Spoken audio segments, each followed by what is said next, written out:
बिस्मिल्लाहिर्रहमानिर्रहीम, अस्सलाम वालेकुम। दोस्तों, इससे पिछली वीडियो में हमने आपको बताया था कि कनाडा का 5 साल का मल्टीपल एंट्री वीज़ा कैसे लगा, इन भाई का लगा था। वो पिछली हमारी वीडियो यूट्यूब ने, क्योंकि उसमें पासपोर्ट वगैरह दिखाया था, तो वो यूट्यूब अलाउ नहीं करता, तो वो यूट्यूब ने हटा दिए। लेकिन वही वीडियो हमने अपने फेसबुक पे डाल दी है। पिक्सट्यूब वाईटी के नाम से फेसबुक पेज पे वो मुकम्मल वीडियो मौजूद है।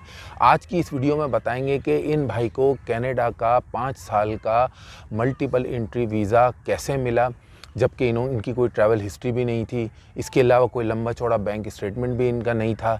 तो ऐसा कौन सा प्रोग्राम है विजिटर्स वीज़ा के ही अंदर, तो आज हम उस चीज़ को रिवील करेंगे आपके सामने। बहुत इंपॉर्टेंट वीडियो है, ध्यान से देखिएगा। तो आज की इस वीडियो में हम आपको बता रहे हैं, ताहिर भट्टी साहब बताएंगे कि इनका वीज़ा 5 साल का कैसे लगा। तो ताहिर साहब, ये तो हमने बता दिया था, आपने बता दिया था, पासपोर्ट भी दिखा दिया था पिछली वीडियोज़ में, ठीक है ना। तो अब ये बताइए कि आपने किस प्रोग्राम के थ्रू अप्लाई किया था? बहुत बहुत शुक्रिया नादिर भाई, एक दफ़ा फिर आपको बुलाने का। नादिर भाई, मैंने जो अप्लाई किया था वो था रेड सील। ठीक है, रेड सील में मैंने अप्लाई किया। RS प्रोग्राम का मतलब ये है रेड सील, ठीक है, उसको हमने शॉर्ट फॉर्म में लिखा हुआ है। हाँ जी, रेड सील। तो इसके अंदर नादिर भाई मैंने अप्लाई किया था। रेड सील क्या है? रेड सील एक इदारा है वहाँ पे सर्टिफिकेशन का, ठीक है, जो किसी भी ट्रेड में आपको सर्टिफिकेशन देता है, ठीक है, जो जर्नीमैन लाइसेंस कहलाते हैं। ठीक है। तो उसके अंदर ऐसे ट्रेड वर्कर बहुत सारे लोग हैं जो टेक्नीशियन होते हैं। 100 से ज़्यादा ट्रेड हैं, लंबी ट्रैक। उसमें बेकर्स भी हैं, इलेक्ट्रिशियन भी हैं, उसमें वेल्डर भी हैं, प्लम्बर भी हैं, बहुत सारी उसके अंदर ट्रेड हैं। उनमें से एक ट्रेड ऐसी थी। अच्छा, मैं थोड़ा सा आपको ये बताऊं कि ये कैसे हुआ। कनाडा का विजिटर्स वीज़ा नॉर्मली अगर हम अप्लाई करते हैं तो हमें होटल की बुकिंग लगानी है या किसी रिलेटिव का रेफरेंस लगाना है। वो दोनों चीज़ें हमारे पास थी नहीं। उन दोनों के बावजूद भी वीज़ा का जो अप्रूवल चांसेस थे वो बहुत कम थे। तो असल चीज़ क्या है विज़िटर्स वीज़ा के लिए, कि आपके पास कोई स्ट्रॉन्ग रीज़न होना चाहिए फॉर द विज़िट। वो क्या हो, तो उसके लिए मैं बहुत लोगों को बता चुका हूँ, लेकिन लोगों को क्योंकि वो समझते नहीं, वो समझते जी तो प्रोसेस है, पता नहीं क्या होगा। नहीं, स्ट्रॉन्ग रीज़न आपके पास वहाँ विज़िट करने का। आप अगर टेक्निकल हैंड हैं, जो 100 ट्रेड हैं, 100 से भी ज़्यादा ट्रेड हैं रेड सील का जिन्होंने जिक्र किया, उसकी सर्टिफिकेशन के लिए जा सकते हैं। आपने वहाँ कोई डिप्लोमा नहीं करना, आपने वहाँ कोई पढ़ाई नहीं करनी। 1 घंटे का सिर्फ टेस्ट देना होता है, क्योंकि आपके पास ऑलरेडी वो स्किल मौजूद है। तो हमने इनके लिए रेड सील की एक स्किल का इंतखाब किया जो स्किल इनके पास थी, और उसका इन्होंने डिप्लोमा भी किया हुआ था। तो अब हमारे पास एक स्ट्रॉन्ग रीज़न आ गया कि अगर हम सर्टिफिकेशन बॉडी को लिखेंगे कि भाई मैं ये काम जानता हूँ और मैं वहाँ सर्टिफिकेट इसका टेस्ट देने के लिए आना चाहता हूँ, तो उम्मीद है वहाँ से हमें अप्रूवल लेटर मिलेगा। तो उसके बाद हमें उम्मीद होगी कि हमारा रीज़न ऑफ विज़िट जो है कनाडा का ये स्ट्रॉन्ग होगा, और उसके बाद हम कर सकेंगे। ये बहुत सारे लोगों पे अप्लाई होता है, इसकी डिटेल ये जानना ज़रूरी है। आइए हम भट्टी साहब से पूछते हैं।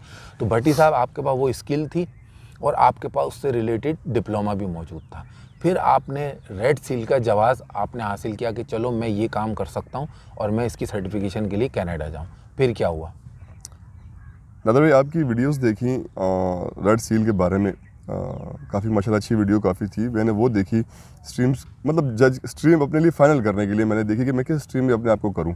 तो मैंने नादिर भाई की वीडियो देखी रेड सील की, फिर मैंने उसको स्टडी करना शुरू किया।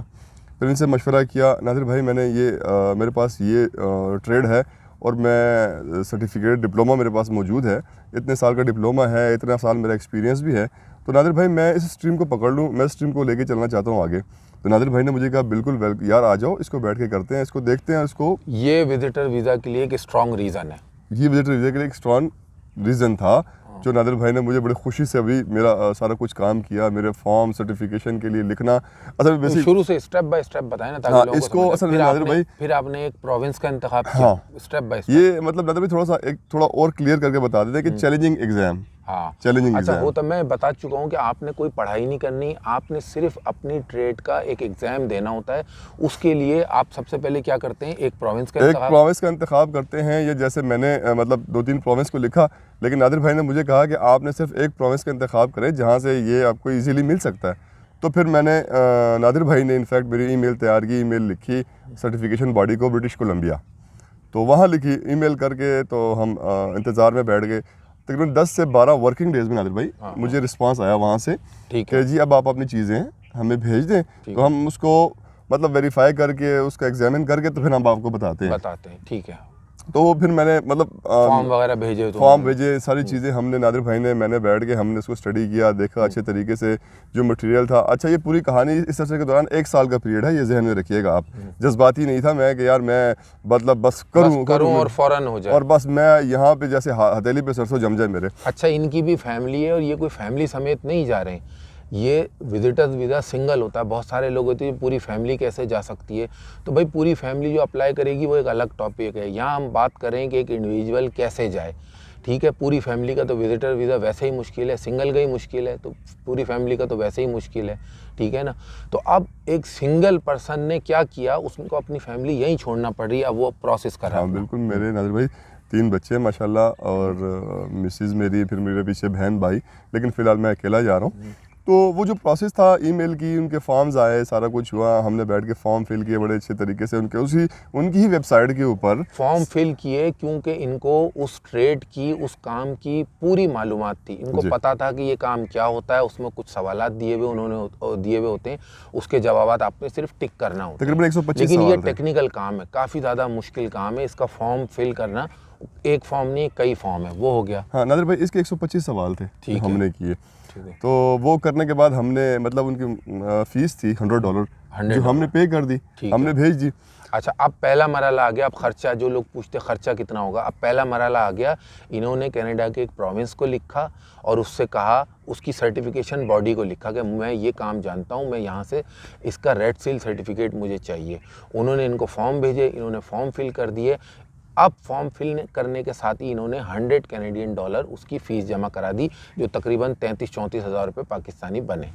अब वो करा दी। उसके बाद इंतज़ार पे बैठ गए, क्योंकि उनका जो भी प्रोसेस होता है नादिर भाई, वो 10 से 12 दिन का होता है। ठीक है, आपको जो है वो मेल का रिप्लाई लाजमी देते हैं, वो भागते नहीं हैं। 12 दिन के बाद मुझे अप्रूवल लेटर मिला और मुझे उसके साथ उन्होंने मेरा पोर्टल वहाँ पे लॉगिन कर दिया। एक पोर्टल बन गया जिसका लिंक उन्होंने मुझे भेज दिया, यूज़र नेम और पासवर्ड। जब मैंने वो पोर्टल लॉगिन किया नादिर भाई, तो उसके अंदर जो आपको फिर पता था कि उसके अंदर सारी मेरी डिटेल आई हुई थी कि मेरे डॉक्यूमेंट्स उन्होंने कहाँ भेजे, कहाँ से वेरिफिकेशन हुई, मेरे डिप्लोमा उसकी, ये सब उन्होंने किया, आपने कुछ नहीं करना है। उन्होंने कहाँ कहाँ भेजा, डिप्लोमा क्या हुआ, सब कुछ होने के बाद किस एजेंसी ने किया, कैसे किया, वो डिटेल उसके अंदर थी। उसके बाद उन्होंने मुझे कहा कि अब आप एलिजिबल हैं यहाँ आके एग्ज़ाम देने के। जो अप्रूवल लेटर आपको मिल गया, मतलब इन्होंने 33-34 हज़ार रुपये खर्च किए, अपने डॉक्यूमेंट लगाए, टारगेट इनका कनाडा का विजिटर वीज़ा है और इन्होंने अप्लाई किया। पहला खर्चा 33-34 हज़ार रुपये पाकिस्तानी वो हो गया। इनको सर्टिफिकेशन बॉडी ब्रिटिश कोलंबिया की तरफ से अप्रूवल लेटर मिल गया। एक लेटर आ गया मुझे कि अब आप अप्रूव्ड हो गए, हमें चैलेंजिंग यहाँ आके चैलेंजिंग एग्जाम और उन्होंने डेट का स्केड्यूल भी दिया होगा जी। उन्होंने मुझे मतलब एक पूरा स्केड्यूल पूरे साल का भेजा कि आप इसमें से डेट सेलेक्ट कर लें। तो मुझे जो डेट लगी 90 डेज़ की डेट थी, वो थी मतलब नवंबर की। ठीक है, नवंबर की थी। बहुत खुश थे, नादिर भाई को बुलाया, नादिर भाई आए, बैठे, तो मैंने कहा जी एग्ज़ाम की डेट लेनी है। साथ ही एग्ज़ाम के फॉर्म भी आ चुके थे। ठीक है, तो हमने जब एग्ज़ाम के फॉर्म फिल किए, सब कुछ करने के बाद जब फॉर्म भेजा नादिर भाई, तो $120 फ़ीस फिर हमने भेजी। पहले $100 पे किए, अभी सर्टिफिकेशन बॉडी का चल रहा है, वीज़े का कोई प्रोसेस शुरू नहीं हुआ है। उसके बाद $120 फिर उनको फ़ीस अदा की जी, $220 हो गए। उसके बाद जब हमने भेज दिया तो मतलब 15 से 20 दिन लगे नादिर भाई। आपको पता है इस चीज़ का, 15 से 20 दिन बाद मुझे वहाँ से रिप्लाई आ गया कि आपने सरे आके ब्रिटिश कोलंबिया में फ़लाँ जगह पे ये एग्ज़ाम अटैम्प्ट करना है और ये पेपर बेस एग्ज़ाम है। यानी सिर्फ आपने उस पर येस या नो के उसमें मार्क करना होता है। यहाँ तक आपका प्रोसेस हो गया। $220 आपके खर्च हुए, हो गए, अप्रूवल लेटर आपके पास आ गया, वहाँ से आपको टेस्ट की एग्जाम की डेट मिल गई। ठीक है, फिर नेक्स्ट क्या किया आपने? उसके बाद फिर हमने बैठ के जीसी की बनाई, क्योंकि अभी हमने जाना था। अब आपने शुरू किया विजिटर वीज़ा अप्लाई करने का प्रोसेस। वो प्रोसेस किया, उसके बारे में देखा, सोचा, मतलब मुझे तो आइडिया नहीं था, लेकिन नादिर भाई को तो सारी इन्फॉर्मेशन है माशाल्लाह। तो इनको मैंने कहा नादिर भाई आए, अच्छा उसमें था विजिटर वीज़ा या टूरिस्ट वीज़ा, तो इनको सारी चीज़ों का पता था। इनको बुलाया तो हमने सबसे पहले इन्होंने मेरी जीसी की बनाई, फिर फॉर्म डाउनलोड किए, फिर फॉर्म के ऊपर एंट्रीज़ वगैरह सब कुछ करने के बाद जब हमने डॉक्यूमेंटेशन अपलोड करने का टाइम आया तो मतलब उससे पहले हम अपना बाकी चीज़ें तैयार कर चुके थे। ये सब विजिटर्स वीज़ा का प्रोसेस चल रहा है और कनाडा का विजिटर वीज़ा के फॉर्म वगैरह इसका भरना ये वन ऑफ दी डिफ़िकल्ट आप कह लें प्रोसेस है मुख्तलिफ वीज़ाज़ में। बहरहाल वो मुकम्मल हो गया, कनाडा के विजिटर वीज़ा के फॉर्म भर दिए हमने। अच्छा, जब फॉर्म भर दिया सब कुछ, जब डॉक्यूमेंट्स अपलोड हो गए तो उसके बाद नादिर भाई ऑप्शन आया। अच्छा सुनो एक मिनट, अच्छा फॉर्म आपने डॉक्यूमेंट कर दी, क्या आपने वहाँ पे कोई होटल की बुकिंग या कुछ लगाया? मैंने कोई होटल की बुकिंग नहीं लगाई, मैंने कोई इंश्योरेंस कोई चीज़ लगाई? कोई इंश्योरेंस नहीं, कोई आपका मेडिकल हुआ? कोई मेडिकल नहीं। ये मैं इसलिए बीच में कह रहा हूँ कि लोग ये सवाल पूछते हैं, उनको इसमें जवाब उनका मिलता जाए। कोई टिकट मैंने बुक नहीं करवाया, कोई पुलिस क्लियरेंस सर्टिफिकेट नहीं था इसमें, कोई नहीं। जो पर्सनल डॉक्यूमेंट थे इनके वो लगे और वहाँ से जो अप्रूवल लेटर आया था वो लगा, वो चीज़ें लगी। हमने वीज़ा अप्लाई कर दिया, फॉर्म फिल कर डॉक्यूमेंट्स अपलोड करने के बाद हमें वहाँ से नीचे एक नया ब्लॉक खुल गया फीस सबमिशन का। तो हमने वहाँ फीस सबमिशन करा दी $185। $185 पहले मरहले में इनका जो इन्होंने ब्रिटिश कोलंबिया की सर्टिफिकेशन बॉडी से अप्रूवल लेटर लिया, उस प्रोसेस में इनके $220 कैनेडियन खर्च हुए और उसके बाद कितने $185 visa fees, 185 Canadian visa fees इन्होंने दी, जिसमें से $100 वीज़ा फीस थी, 85 जो डॉलर्स थे वो थे बायोमेट्रिक वगैरह के। तो 220 वो और 185 है, आप खुद काउंट कर लें। उसके नहीं 400 कुछ बन रहे हैं। हाँ 400 बन रहे। अच्छा हाँ।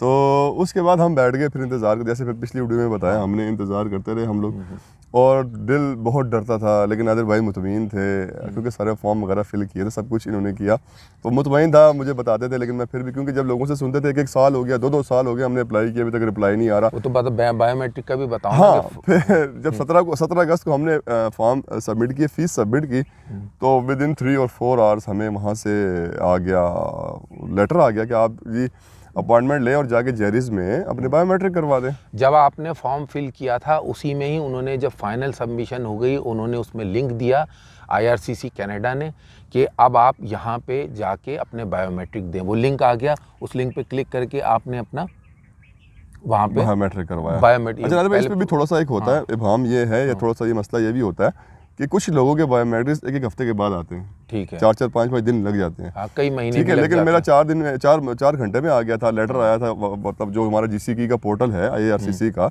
उसके अंदर लेटर अपडेट हुआ, ईमेल आई कि अपना चेक कर लें एप्लीकेशन, हमने उसके अपडेट दिए।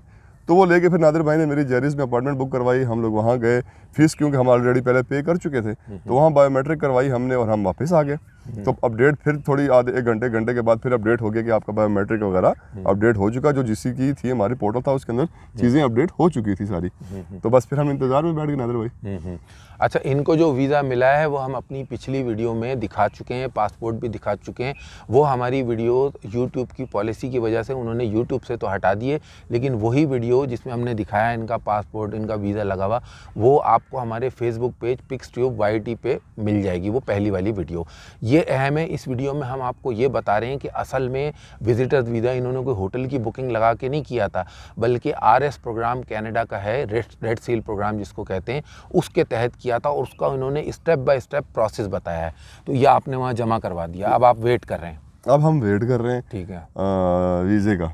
ठीक तो है। वो करने के बाद 9 जनवरी को वो दिन था जिसे कहते हैं गोल्डन ईमेल, अक्सर आप देखते भी हैं जो कहते हैं भाई गोल्डन ईमेल, आपके लिए गोल्डन ईमेल थी। तो वो जैसी आई तो मैं, सच्ची बात है, मैं डर गया कि अल्लाह मेरा शायद हुआ नहीं हुआ। मैं डर गया, मैंने पोर्टल नहीं चेक किया, मैंने आज जाके नहीं अपना GCK लॉगिन नहीं की। लेकिन जस्ट उसके 35 मिनट बाद दोबारा मेल आई मुझे कि प्लीज़ चेक योर अपडेट्स। मैं फिर वहाँ से निकला और मतलब मुझे समझ नहीं आई, मैंने आके लॉगिन किया और मैंने देखा तो उसके ऊपर आया हुआ था कि please submit your passport for final क्या कहते हैं उसको प्रोसेस। तो फिर नादिर भाई उसकी जो खुशी की इंतहा थी या जो था वो आपको ज़्यादा पता है क्योंकि आप मेरे साथ फ़ोन लाइन पे थे, आंसू रुक नहीं रहे थे और अल्लाह का बड़ा शुक्र अदा किया, सर सजदे में था। तो वो सब कुछ होने के बाद सारा प्रोसेस, और आज आपके सामने पिछली वीडियो भी हम कर चुके हैं उसमें सारी डिटेल। अब ये सब करने का मकसद क्या था? मकसद ये था कि हम वीज़ा और इमिग्रेशन इसकी इन्फॉर्मेशन देते हैं लोगों को। कनाडा बहुत सारे लोगों के लिए एक ड्रीम कंट्री है, लोग जाना चाहते हैं। तो जब वो इमिग्रेशन नहीं कर पाते हैं, जब वर्क परमिट, जॉब ऑफ़र उनके लिए नहीं हो पाती है, तो उनके पास एक ऑप्शन रह जाता है, वो कनाडा का विजिटर्स वीज़ा है। इसमें तो हमने आपको बताया कि तकरीबन 400 के करीब कुछ कैनेडियन डॉलर इनके खर्च हुए। नॉर्मल जो विजिटर वीज़ा होता है कनाडा का, उसमें 185 जो डॉलर है वही उनकी फ़ीस होती है। लेकिन ज़ाहिर है बहुत रिफ्यूज़ल का रेट बहुत ज़्यादा है। उसको मद्देनज़र रखते हुए हमने डिसाइड किया कि एक ऐसा रीज़न हमारे पास हो कि जो जस्टिफाई करता हो कि आप कनाडा क्यों जाना चाहते हैं। तो ये जो रेड सील का रीज़न था वो जस्टिफाई करता था, इसीलिए अप्लाई कराया। अल्लाह ने इनको कामयाबी दी। यही चीज़ मैं बहुत सारे लोगों को बताता हूँ जो इधर उधर हाथ पाँव चलाते रहते हैं कि देखें हम जो इन्फॉर्मेशन कोशिश करते हैं वीडियोज़ में दें वो ऑथेंटिक दें, अच्छी दें और प्रैक्टिकल दें। अच्छा, क्या आपने आइल्स किया था इसके लिए? मैंने कोई आइलेट्स नहीं किया। कोई आपको फंड्स शो करने पड़े इसके लिए? मुझे कोई फंड्स नहीं शो करने पड़े। अच्छा, बैंक स्टेटमेंट आपका कितना था? जिस वक्त हमने अप्लाई किया था, हाँ। जब हमने अप्लाई किया बैलेंस तो वो शो कर रहा था 15 लाख रुपए का। 15 लाख रुपए बैलेंस, लेकिन मेंटेन किया हुआ था? मेंटेन था, उसके अंदर पार्क मनी नहीं थी। मैंने एक चैनल बनाया भट्टी इन कनाडा के नाम से, जिसके अंदर मैं पूरे का पूरा प्रोसेस, अपने बैंक स्टेटमेंट्स, अपने जैसे मैंने जो कुछ किया, जो मेरी स्ट्रीम थी, जो मेरा ट्रेड था। जो लोगों के सवाल होते हैं कि वहाँ हम पहुँचेंगे, एयरपोर्ट पे क्या होगा, एयरपोर्ट पे बाहर निकलने के बाद क्या होगा, सिन नंबर कैसे मिलेगा, विज़िट टू वर्क कैसे होगा, घर कहाँ लें, कितना खर्चा है, काम कैसे मिलता है, लोग किस तरह सेटल होते हैं, क्या विजिटर वीज़ा पे सेटल हो सकते हैं, क्या फैमिली को बुला सकते हैं, ये तमाम चीज़ें आपको इनके चैनल पे मिलेंगी। क्या नाम है चैनल का? Bhatti in Canada. Bhatti in Canada. उसका ये लिंक इंशाल्लाह ताला जाने वाले हैं, तो ये अपने जाने से लेके एक एक चीज़ अपने चैनल पे कवर करेंगे। आप इनका चैनल सब्सक्राइब कर दें और उसका लिंक हम इंशाल्लाह डिस्क्रिप्शन में डालेंगे। इस वीडियो के डिस्क्रिप्शन में भी मौजूद होगा। रेड सील की जो ट्रेड है उसका भी डिस्क्रिप्शन में इस वीडियो के लिंक मौजूद होगा। साथ ही अगर आपका कोई सवाल है फेसबुक पे, आप बजाय हाय हेलो या खाली वो ऐसे हाथ वो का इमोजी भेजने के, आपका जो सवाल है आप वाज़े तौर पे वहाँ या तो टेक्स्ट मैसेज करें या वॉइस मैसेज करें। फेसबुक के पेज को पहले फॉलो करें, उसका भी लिंक हमारे वीडियो के डिस्क्रिप्शन में मौजूद है। तो दोस्तों उम्मीद करता हूँ ये वीडियो आपको पसंद आई होगी। अगर वीडियो अच्छी लगी तो इसको लाइक करें। अगर आप मेरे चैनल पर नए हैं तो प्लीज़ मेरे चैनल को सब्सक्राइब भी ज़रूर करें। वीडियो देखने का शुक्रिया।